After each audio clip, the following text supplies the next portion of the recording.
Alors Laurent Coët, bonjour. Bonjour Guillaume. Alors vous êtes exploitant de la salle de cinéma Le Regency, qui est une salle de cinéma qui se situe à Saint-Paul-sur-Ternoise, une commune d'environ 5200 habitants dans le Pas-de-Calais. Alors Laurent Coët, vous avez un CV plutôt bien rempli je trouve, puisqu'après plusieurs années à travailler en tant que projectionniste puis assistant de direction, vous dirigez depuis 2007 cette fameuse salle.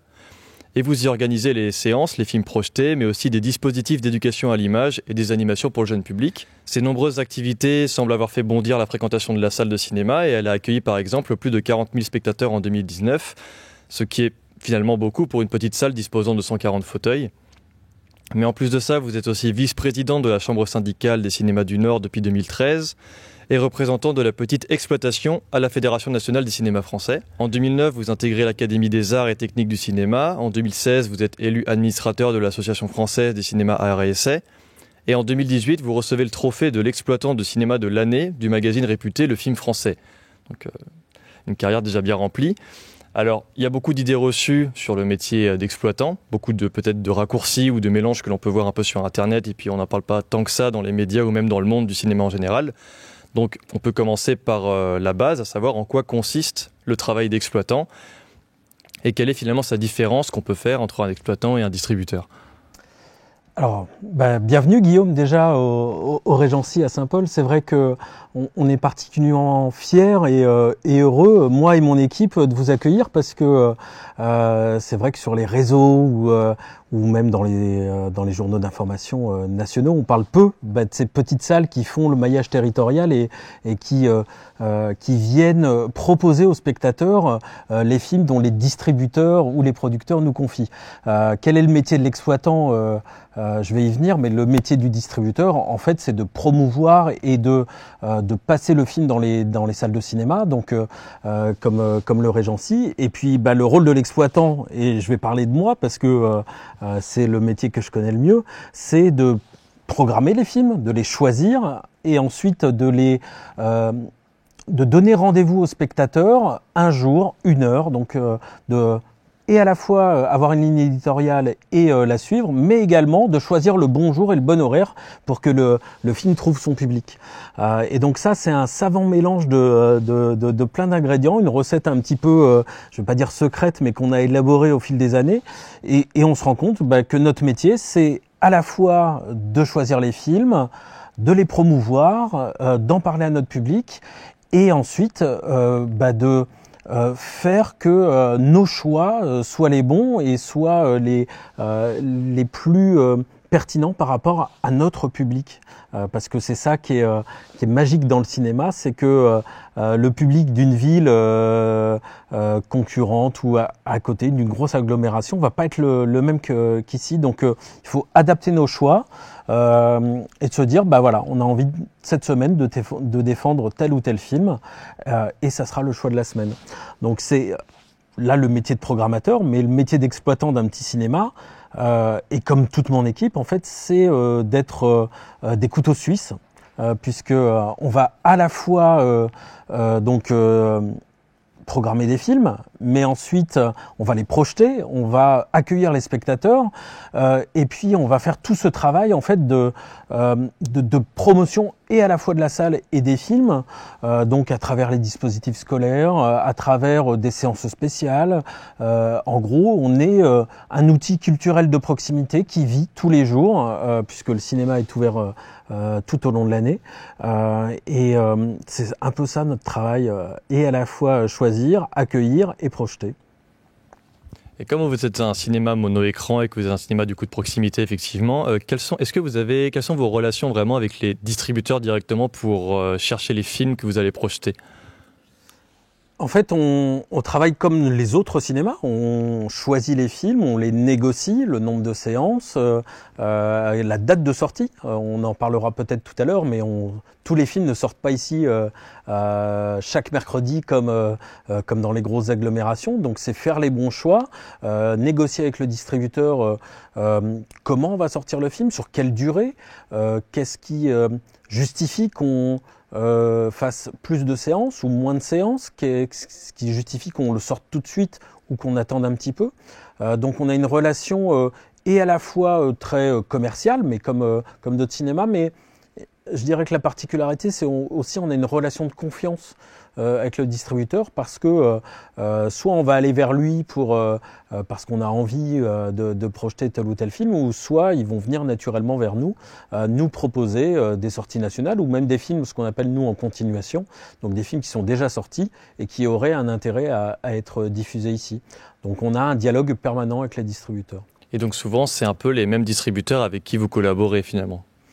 Oui, et parfois ponctuellement, on va parce que tel ou tel film est distribué par une société de distribution avec laquelle on travaille un peu moins, on va aller les chercher.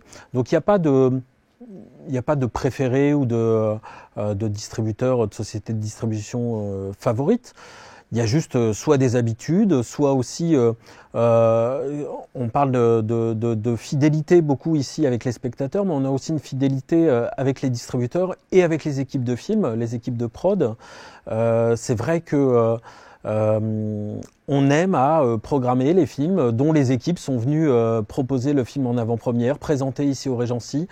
Donc on a aussi une vraie fidélité avec tous ceux qui créent et qui produisent les films.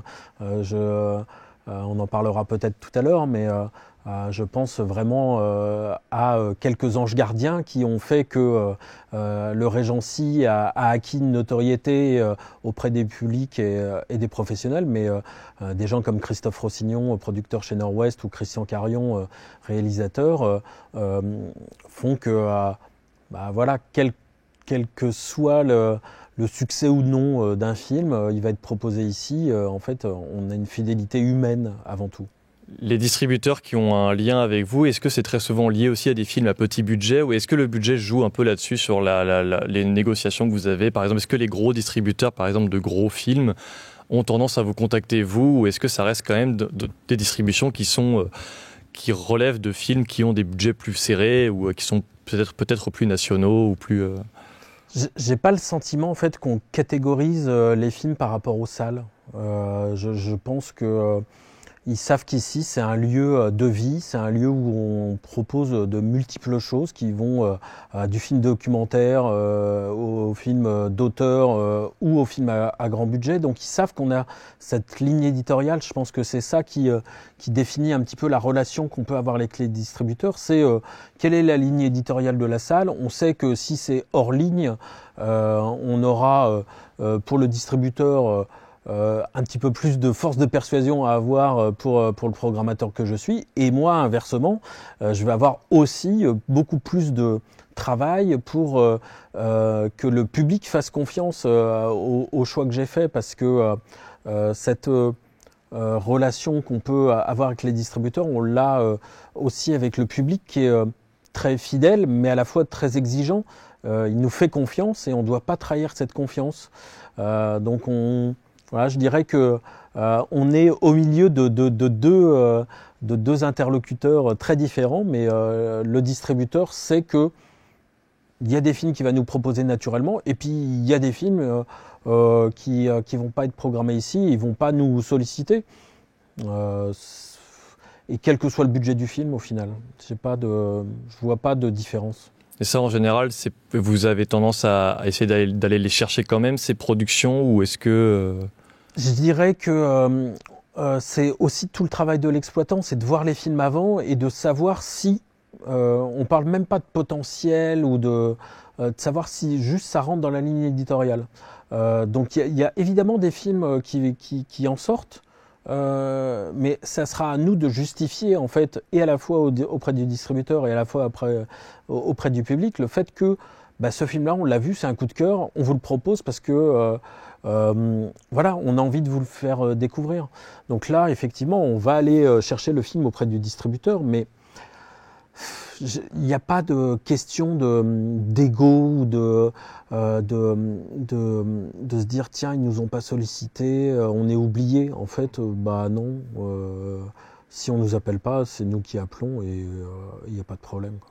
Par rapport à cette relation qu'il y a entre distributeurs et exploitants, comment vous faites face un peu à la concurrence qu'il y a de ces créations de multiplex, donc de grandes salles de cinéma avec plus de 8 écrans, qui commencent à se développer, qui se développent depuis maintenant presque un peu plus de 30 ans, au détriment de certains établissements qui finissent par fermer. Comment vous faites face un peu à ça ? Alors nous, on a misé sur quelque chose qui est un peu notre marque de fabrique. On mise sur l'humain, déjà, avant tout. C'est-à-dire que oui, il y a de la vente en ligne, de la vente dématérialisée. Nous, on a mis au cœur de notre projet culturel et de cinéma de proximité, justement cette proximité. C'est-à-dire que on a vécu l'arrivée d'un multiplex à moins de 20 minutes en voiture et on a vu nos entrées descendre, baisser parce qu'il y avait l'attrait de la nouveauté. Et on a changé un petit peu le fusil d'épaule. On a misé sur ces soirées débats, ces moments de rencontre, ces découvertes de films et de se dire qu'on va proposer, on arrivera toujours à rebondir et à proposer quelque chose de différent. Il faut juste analyser ce qui se passe, la situation, et donc c'est l'arrivée de la concurrence, mais l'arrivée du Covid, pour moi c'est concurrence induite, mais un événement en fait fort. Et donc comment on réagit face à ça? Donc l'arrivée du multiplex, on sait qu'on va avoir une force de frappe à proximité de chez nous qui va être très forte. Déjà, c'est d'aller voir les responsables de salle, le multiplex qu'on a à côté. Il y a, je dirais, il n'y a pas d'agression entre nous. C'est-à-dire que ils sont pas venus en force chasser sur notre public. On sait qu'ils sont présents, le public le sait. Il y a des gens qui fréquentent et à la fois le multiplex et à la fois la Regency. Et il n'y a pas d'opposition en fait entre les salles. Comment on le vit? On le vit en assumant nos choix, je pense. C'est-à-dire que le Regency, il est classé art et essai, il fait des choix et à la fois très populaires et à la fois très exigeants, et c'est ça qu'on ne va pas retrouver dans le multiplex concurrent qui, lui, va jouer la carte du premium. Nous, on a comme objectif d'accueillir le spectateur, quelle que soit la séance, dans les mêmes conditions, c'est-à-dire dans de bonnes conditions. Alors certes, on n'a pas misé sur la technologie à outrance. Ça ne veut pas dire que notre projection n'est pas de qualité, bien au contraire. C'est ça que vous entendez par premium, c'est en fait le fait d'avoir par exemple des séances en 4DX ou en 3D, ou les sièges méga confortables, les trucs comme ça qui sont vendus. Ouais. Ou des écrans sur les côtés qui font de la séance de cinéma une autre expérience. Et ça, il n'y a pas d'opposition. S'il y a un public et si les gens désirent voir le film en 4DX, mais tant mieux. Nous, on va faire de la contre-programmation. C'est-à-dire que sur un exemple type, sur Avatar, on n'a pas tout fait en 3D. On a fait de la 2D parce qu'il y a un public aussi qui, par choix, par envie, par aussi confort, qui n'avait pas envie de porter des lunettes 3D pendant 3 heures, est venu ici. Donc on la joue à fond, cette carte de la proximité, de la complémentarité avec ce que peut offrir le multiplex en termes de premiumisation des salles. Nous, la salle est certes très confortable, mais il n'y a pas d'écran sur les côtés, il n'y a pas de siège qui bouge, on ne se prend pas de l'eau dans la tête quand il y a une scène de cascade.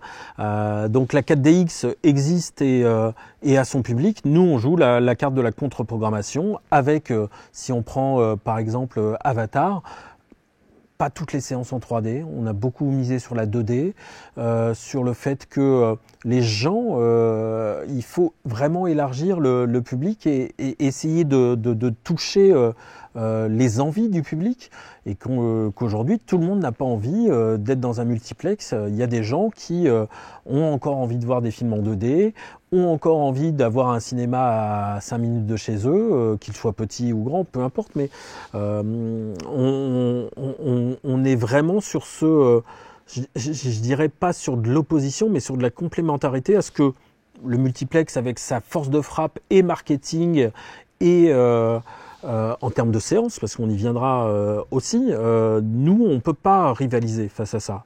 Donc, on a analysé donc à l'arrivée du multiplex, quel est notre métier en fait? Notre métier, c'est de choisir les films et de les accompagner le mieux possible avec des animations.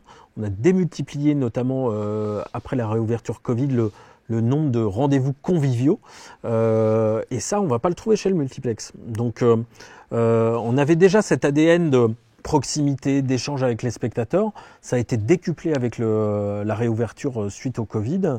On s'est vraiment rendu compte que les gens avaient envie de partager et à la fois leur expérience et leur avis sur le film et sur ce qu'ils attendent du cinéma aussi. Donc on est vraiment à l'écoute des spectateurs et donc je reviens sur le côté humain. Les gens nous connaissent, nous appellent par nos prénoms et ça on va pas le retrouver dans le multiplex. Et je dirais que c'est pas même pas une stratégie marketing, c'est juste une forme de reconnaissance envers notre travail et nous on joue cette carte-là à fond. On est vraiment un cinéma de proximité et on le revendique. Vous parliez des rendez-vous conviviaux. C'est vrai que ce qui est assez surprenant, c'est qu'on pourrait se dire que ce n'est pas ce qui ramène le plus de gens en salle, mais en fait, dans le cas du Regency, très souvent, ça fait salle pleine par rapport que ce soit des entretiens avec des réalisateurs ou même des séances de films cultes ou des choses comme ça. Très souvent, il y a du public en fait qui vient ici, quoi. Ouais, il y a évidemment des séances comme partout qui fonctionnent moins. J'aime bien la comparaison avec le train. Il y a beaucoup de trains en France. Il y a des trains qui sont très remplis, d'autres un peu moins. C'est pas pour ça qu'on supprime tous les trains. Donc on va pas supprimer toutes les séances parce qu'elles fonctionnent un peu moins bien. Mais par contre, on va essayer de développer ce qui fait un petit peu la singularité du lieu. Je parlais de fidélité tout à l'heure avec des producteurs ou des équipes de films.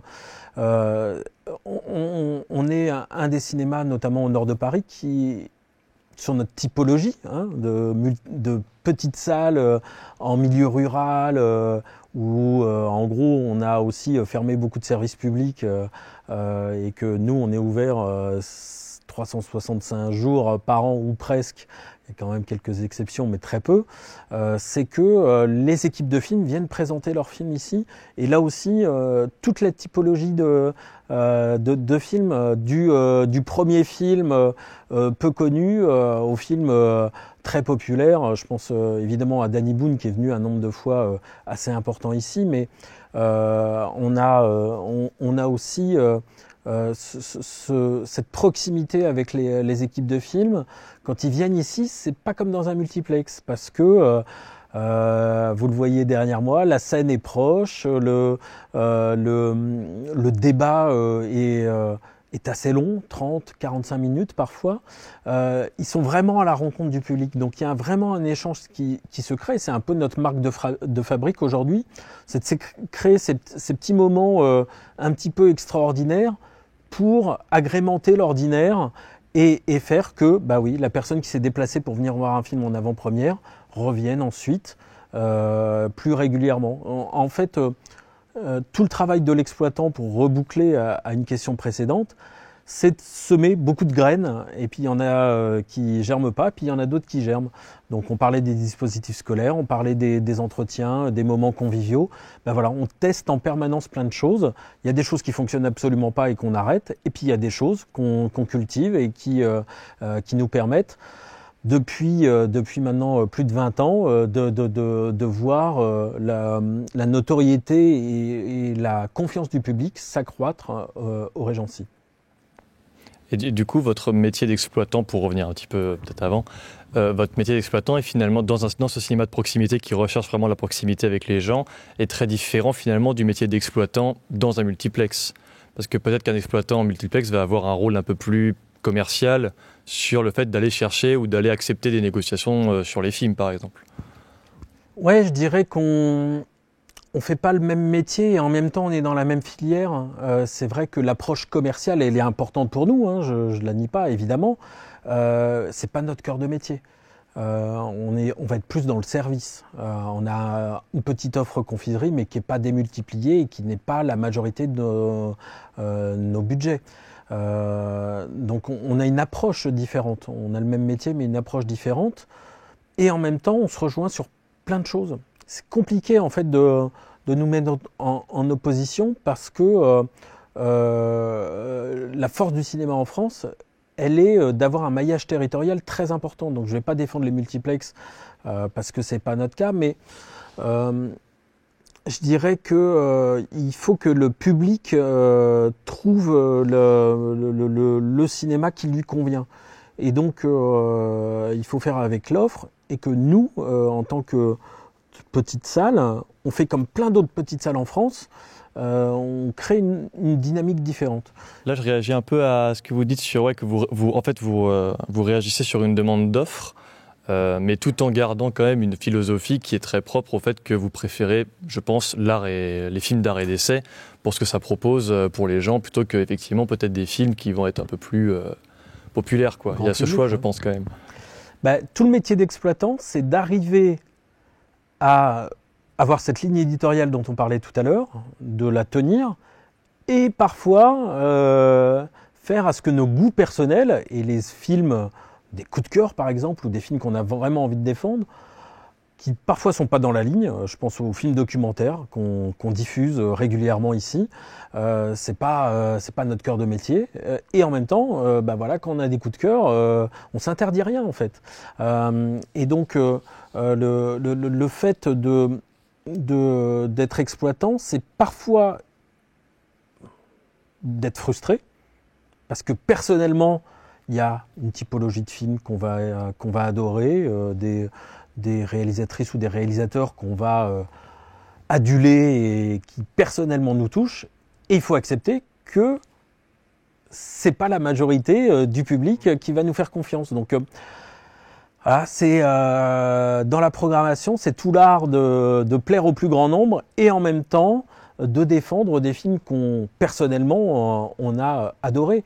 Et quand je parlais de proximité, oui, ça passe aussi par la présentation de séances. On intervient avant le début des films sur des animations et on donne rendez-vous. C'est-à-dire, oui, vous êtes là pour ça, mais dans 15 jours, on vous donne rendez-vous pour un film que nous, on a adoré, ou qu'on a envie de défendre, ou qu'on a découvert et qu'on vraiment voulait partager avec vous. Donc, c'est aussi ce côté d'incarner et à la fois d'incarner et à la fois de défendre notre programmation qui fait que les gens, petit à petit, nous font confiance. Le meilleur exemple qui est pour nous la plus belle réussite sur les rendez-vous là depuis la réouverture après le Covid, c'est qu'aujourd'hui, grâce à l'Association française des cinémas d'art et d'essai, donc l'AFCAE, on participe à une opération qui est juste peut-être pas grand-chose dans un milieu urbain où il y a une offre incroyable, mais aujourd'hui, on donne rendez-vous à des gens sur un film en avant-première sans rien dévoiler avant. Et donc des gens payent leur place de cinéma, parce que c'est pas gratuit, pour voir un film dont ils ne savent rien. Et ça, quand on voit 50 spectateurs qui se déplacent à 18h30, un lundi par mois, pour découvrir un film en nous faisant confiance sur le choix qu'on a fait, et donc là, effectivement, on va aller sur des films qui sont des vrais coups de cœur, parce qu'on a vu 3 ou 4 films pour pouvoir choisir celui qu'on va diffuser.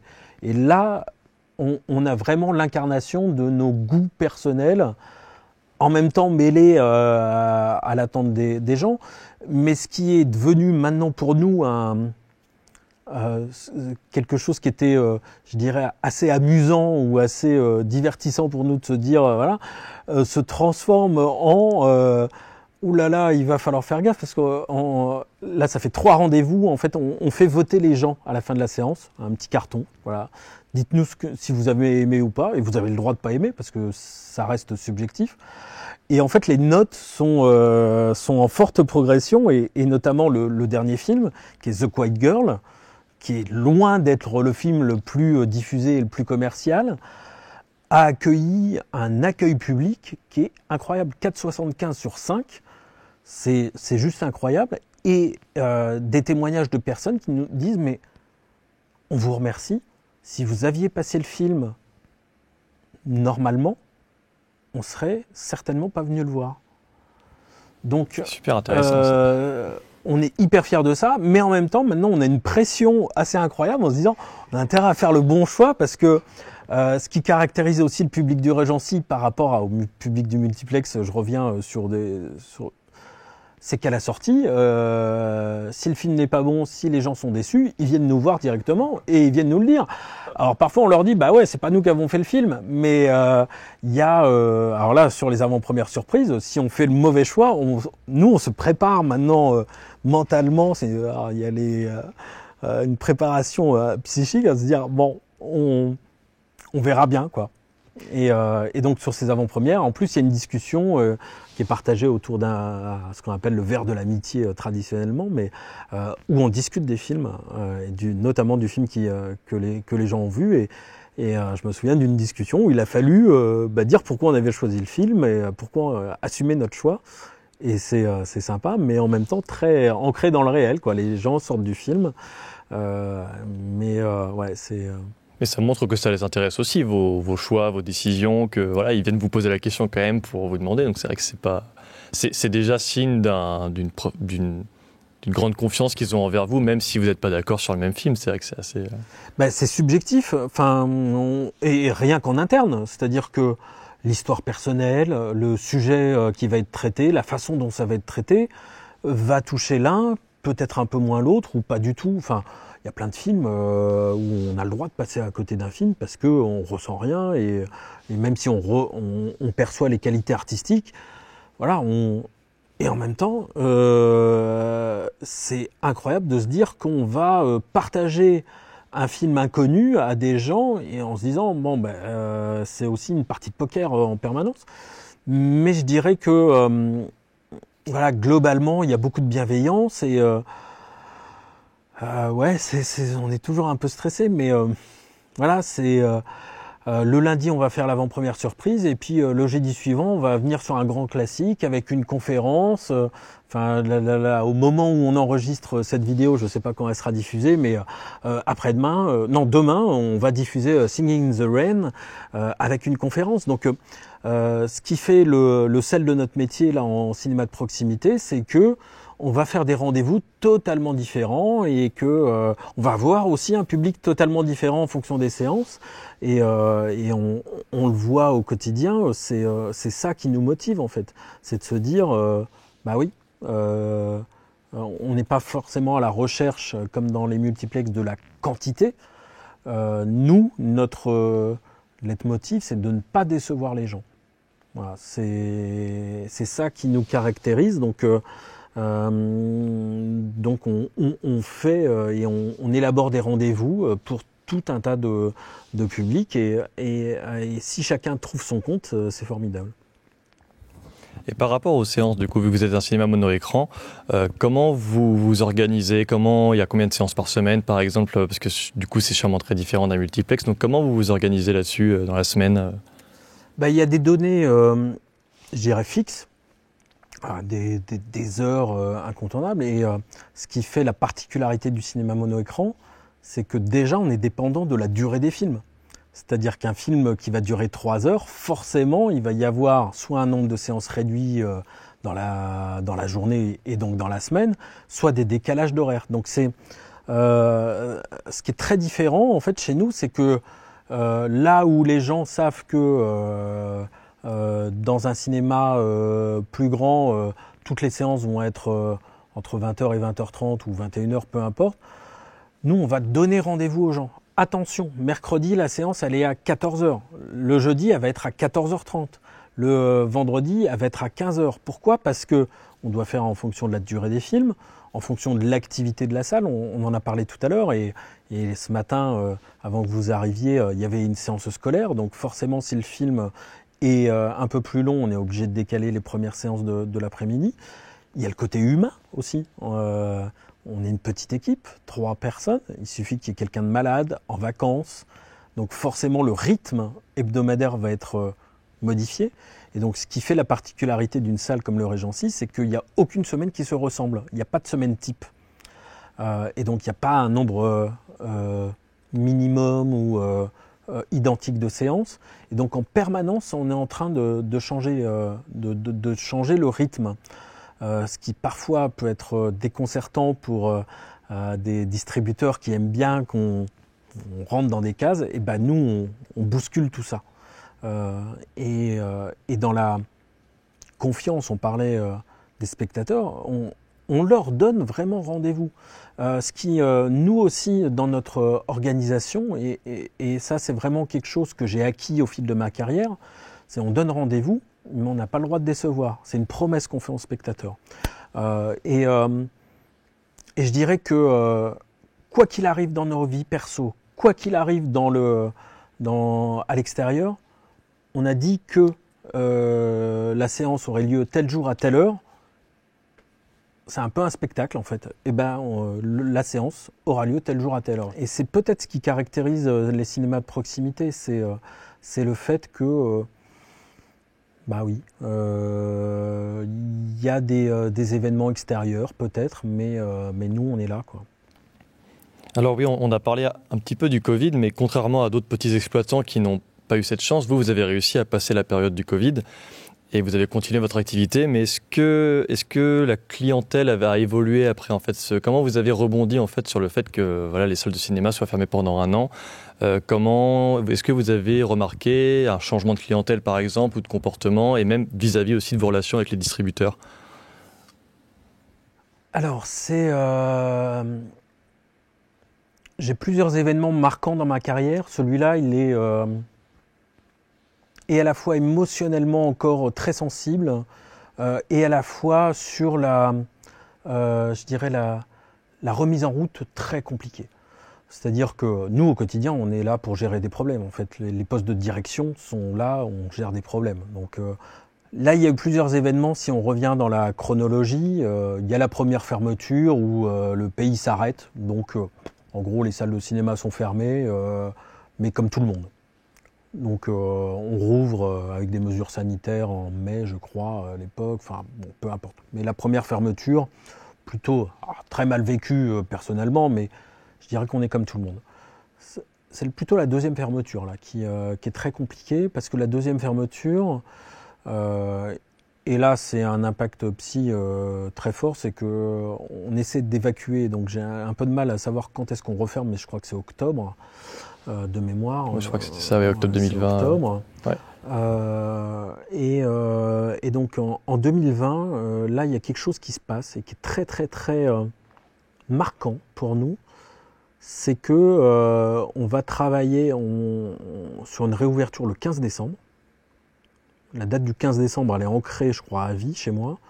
Et donc, on va ressortir de cette période d'hibernation ou de fermeture forcée. Parce qu'il faut savoir qu'il ne suffit pas d'appuyer sur un bouton pour qu'un cinéma tourne. Il y a la programmation, il y a l'affichage, la promotion, la remise en route de l'équipe qui était immobilisée à la maison. Et donc on travaille pendant 3 semaines pour être prêt le jour J. Et je crois que 4 jours avant, on nous dit non. Les cinémas, non. Les centres commerciaux vont rouvrir parce qu'on ne peut pas louper Noël. Par contre, les salles de cinéma, les théâtres... vous restez fermé, il y a trop de risques. Et on ne nous donne pas de perspective. On ne sait pas combien de temps ça va durer. Et là, je crois que j'ai pas été souvent découragé, mais là, c'est pour une mauvaise, ou en tout cas une autre comparaison, c'est le ciel qui nous tombe sur la tête. On est totalement dépendant d'une décision politique qu'on ne comprend pas. Et on entre dans une période totalement inconnue. C'est-à-dire qu'on ne sait pas. On ne sait rien. Moi, j'ai le souvenir en fait de venir. Tout le monde est au chômage partiel et encore une fois, on a traversé cette période en étant aidé par l'État financièrement. Donc, on ne peut pas dire qu'il n'y a pas eu d'accompagnement financier. On ne peut pas dire aujourd'hui que des salles ont fermé à cause du Covid, comme des salles mythiques aux États-Unis ou comme en Italie ou en Allemagne ou d'autres pays où des salles ont vraiment fermé. Là, il y a eu un accompagnement sur la période de fermeture. Mais il y a aussi eu beaucoup d'incertitudes. C'est-à-dire qu'il y a aussi un peu une maltraitance. C'est-à-dire qu'on est très marqué, et je crois que c'est à vie, sur le fait de ne pas être essentiel. Le non-essentiel, il est dévastateur pour nous. On met beaucoup de temps à s'en remettre. Je crois qu'on n'est même pas remis de ça. Parce qu'on est tellement investi, et notamment nous, on n'a jamais eu autant de témoignages de spectateurs qui ne comprenaient pas les décisions politiques. Des messages de soutien, des messages de « vous inquiétez pas, on sera là à la réouverture ». Enfin, Et en même temps, nous, on était découragés. C'est-à-dire qu'on avait bossé, on ne rouvre pas, et on est fermé pour une durée indéterminée. Il faut passer l'hiver, et on va rouvrir, je crois, au mois d'avril, quelque chose comme ça. Bon, peu importe, voilà. Mais il faut passer l'hiver. Et là, cette période-là, elle est très très très dure. On est en période de couvre-feu à 18h. En gros, les gens vont bosser, ils sortent plus. Et nous, on n'est pas essentiel. Les libraires ont réussi à rester ouverts à cette période-là. Nous, on n'a pas réussi. Donc on se dit, il y a alors, 2 poids 2 mesures, j'en sais rien, il n'y a pas de pédagogie, on ne comprend pas pourquoi. Et puis revient au printemps donc les négociations et puis les informations sur la réouverture. On retravaille, on passe, moi je me souviendrai toute ma carrière, à passer 5 mois, venir une fois par semaine, démarrer les machines, voir une salle vide et ne voir personne en fait. C'est l'antinomie de notre métier où on voit toujours des gens. Là, on est tous. Enfin, moi, je suis tout seul ici. Je vois plus mes collègues, je vois plus les spectateurs. Enfin bref. Et après, on travaille la réouverture. Et comment on vit l'après-Covid ? Bah, c'est un saut dans l'inconnu. En fait, on redémarre de zéro. Et c'est compliqué de se dire est-ce que les gens vont être là ou pas ? Et puis, on voit bien qu'en fait, je suis un des premiers à le dire, ça va prendre plus de 6 mois. 1, 2, moi je tablais sur 3 ans avant pas forcément un retour à l'équilibre, mais un retour à une espèce de normalité. Donc là, en 2023, on peut dire qu'il y a des signes encourageants. Je pense qu'on est encore fragile et la cicatrisation n'est pas encore terminée. Mais comment on gère l'après-Covid ? Même aujourd'hui, je me demande comment on gère, en fait. C'est-à-dire qu'on a fait ce qu'on a pu, avec les contraintes qui ont été les nôtres. Je crois qu'il n'y a pas eu ou peu d'endroits où en fait les contraintes ont changé autant de fois. C'est-à-dire que même nous, on ne savait plus à la fin. C'est-à-dire qu'on a rouvert à 1/3 de jauge, puis 2/3, puis un fauteuil sur 2, puis un masque, puis interdiction de vente de la confiserie, puis le pass sanitaire. On s'est retrouvé à contrôler des codes barres. Enfin, et on a fait ce qu'on a pu. On n'était pas foncièrement d'accord avec tout. Et en même temps, on avait été fermé depuis très longtemps. Donc on fait avec ce qu'on a. On parlait de fidélité. Je crois qu'on a été l'une des seules salles à dire, attendez, à la première réouverture, on a fermé le 14 mars de mémoire, 13 ou 14 mars. Il y a des films qu'on a arrêtés pendant 15 jours. Tous ces films-là qu'on avait soit programmés, on va leur redonner vie ici. Donc on a retravaillé sur la programmation. Comment on programme les séances ? Comment on programme les interséances ? C'est-à-dire que pour tout désinfecter, pour tout aérer, les contraintes sanitaires étaient très fortes. Est-ce que le public est revenu ? Non, il n'est pas revenu tout de suite. Et là, il a fallu travailler sur la confiance. Donc, contrairement à ce qu'on pensait, le premier public à être revenu, c'est le public très jeune. Voilà, les jeunes sont revenus massivement dans les salles de cinéma en premier. Les fidèles aussi sont revenus, mais un peu moins souvent. C'est-à-dire que là où on venait une fois par semaine, on vient qu'une fois tous les 15 jours, une fois toutes les 3 semaines. Donc la période 2021-2022, elle est c'est des montagnes russes en permanence. Tiens, il y a des trucs qui vont fonctionner, et puis bim, il y a des trucs qui ne fonctionnent absolument pas. Il y a plus de moyenne ou de médian. Voilà. On fait des choses, on sait qu'il faut les faire, et on verra bien. On est en mode un peu YOLO, faisons. Voilà. L'objectif, c'était de faire. On est ouvert, on fait. Et donc le public revient, pas forcément sur tout, mais il y a des choses qui fonctionnent. La position des distributeurs face à ça, parce que ça faisait partie de la question, il me semble qu'elle est très éloignée, mais elle a été très solidaire en fait. Ah oui. C'est-à-dire que là où on pouvait batailler là on était tous en mode il faut y aller quoi. Mais pareil, il n'y a pas de société de distribution qui ont mis la clé sous la porte. L'enjeu il est aujourd'hui, en 2023, 2024, 2025. Qu'est-ce que va être le paysage et les attentes du public ? Est-ce que tout va se concentrer sur certains titres ou est-ce que le public va retrouver de la curiosité? C'est ça tout notre enjeu, en fait, je pense, moi, en 2023. Et pour l'instant, vous trouvez qu'il y a des bons signes dans la curiosité, dans le public qui revient de plus en plus? Je trouve que c'est encourageant. Alors quand je dis ça, notamment sur les réseaux, on dit ah oui, mais c'est gna gna gna, c'est tel film. Mais nous, on est déjà tellement heureux que le public revienne dans les salles. Après, je suis pas là pour dire c'est bien ou c'est mal de venir voir tel ou tel film. Là, on est dans une dynamique de reconquête des publics en salle.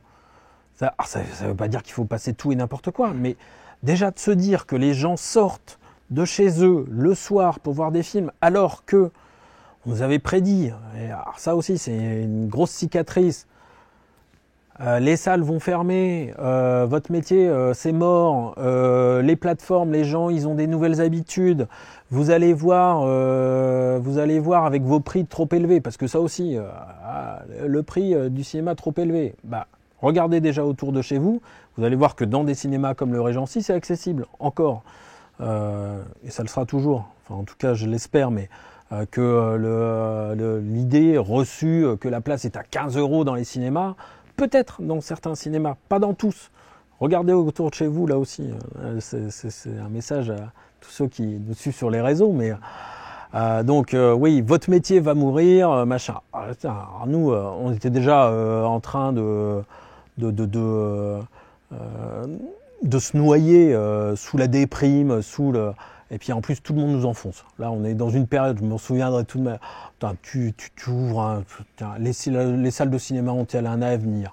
Le cinéma est mort, vive les plateformes. Netflix ou je sais plus qui explose en nombre d'abonnés. Ça y est, c'est mort, terminé. Bon non.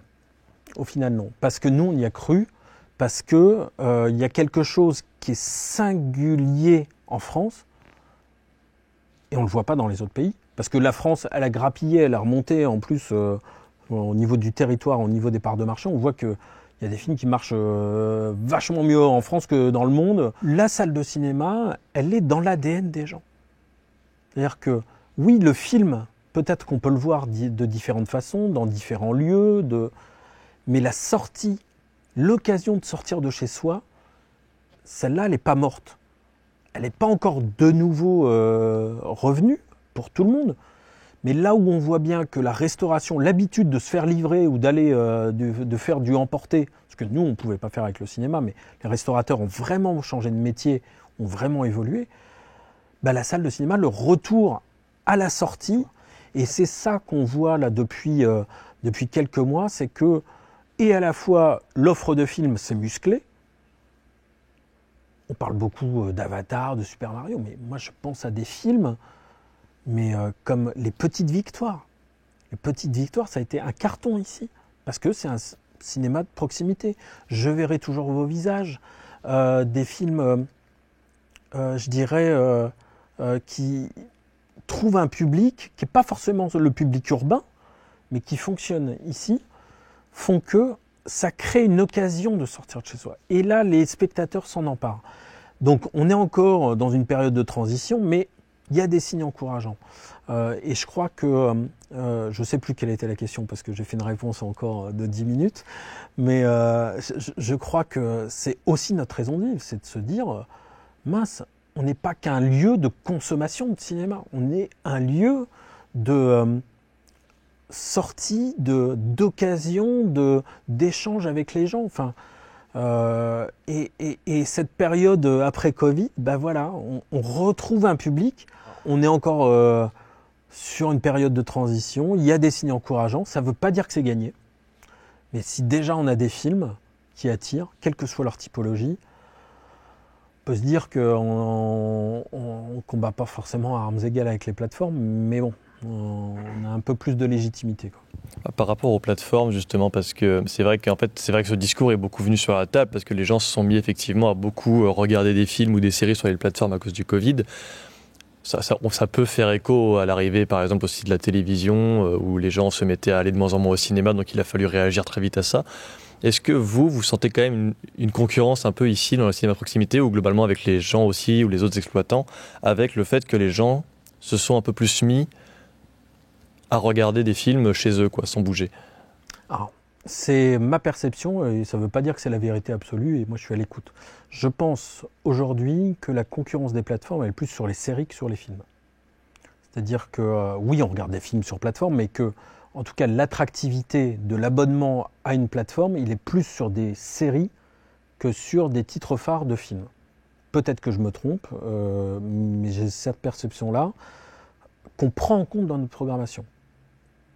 C'est-à-dire que quand on sait que la nouvelle saison de Stranger Things va sortir, on va clairement avoir une programmation un petit peu moins jeune. D'accord. Ouais.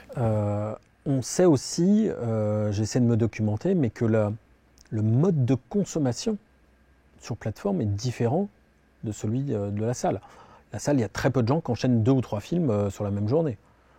Pourtant, ce qui a changé dans l'habitude, c'est qu'aujourd'hui, il n'y a rien qui... il n'y a pas d'obstacle à regarder la saison entière, si elle est disponible, de la série préférée qu'on a. Parce que voilà, tous les épisodes sont sortis. Alors, je crois qu'ils sont en train de revenir. Netflix ne met plus tout en ligne, mais il y a eu cette période-là où le mode de consommation fait que tout est disponible, donc je prends tout. En une soirée, en un week-end, peu importe. Mais donc, moi, j'ai pas le sentiment vraiment que y ait une opposition là aussi à comment on consomme. J'ai peut-être la naïveté de penser que les gens font la différence en fait. C'est-à-dire que oui, la plateforme est, on s'abonne et Oui, elle trouve un public, mais il y a toujours celui du cinéma, quoi, malgré tout, finalement. Il n'y a pas de... ouais, il y a toujours celui du cinéma, et moi je crois qu'il y aura toujours une place pour tout le monde. En fait, ça fait... moi, depuis que j'ai commencé le cinéma en 97, depuis 97, j'entends que la salle de cinéma va mourir. C'est rigolo parce que sur Twitter, on faisait l'historique de, bah oui, la télé en couleur arrive, le cinéma va mourir, le Canal+ arrive, le cinéma va mourir, la TNT arrive, et au final, bon an, mal an, alors c'est sur le temps long, alors c'est aujourd'hui, penser au temps long alors qu'on est toujours dans l'immédiateté, c'est compliqué, mais bah ouais, les choses s'autorégulent à un moment donné. Alors ça ne veut pas dire qu'il faut être dans l'immobilisme, il faut juste être dans l'analyse, être attentif. J'ai pas envie de dire que c'est mal, en fait. J'ai envie de dire que les gens font ce qu'ils veulent. À nous de leur proposer quelque chose de différent ou quelque chose qui va faire que ce qui va se passer ici en salle de cinéma, vous n'allez pas le retrouver sur la plateforme. Et ça, c'est l'humain. C'est la rencontre avec les créateurs, c'est la discussion qu'on va pouvoir avoir, c'est l'atelier avec les enfants qu'on va faire. Donc on s'adapte. Et au final, je pense qu'il y a ceux qui sont maintenant conquis par la plateforme et qui de toute façon ne venaient pas beaucoup au cinéma et ne reviendront pas au cinéma. Et puis il y a tous les autres qui considèrent que, bah ouais, tiens, samedi, là j'ai vu, ils sortent ça sur Netflix, Apple, Amazon, voilà. Et en plus, il y a tellement de plateformes que je pense qu'à un moment donné, il va y avoir un problème financier même. Même moi, je m'y perds. Je ne sais plus sur quelle plateforme ça sort, mais bon, peu importe. Bah ça, ouais, ça va être le truc du samedi, mais ça ne veut pas dire que le dimanche, on n'ira pas au cinoche. Enfin, en tout cas, j'ai la naïveté de le penser. Romain, on peut pousser jusqu'à écart ?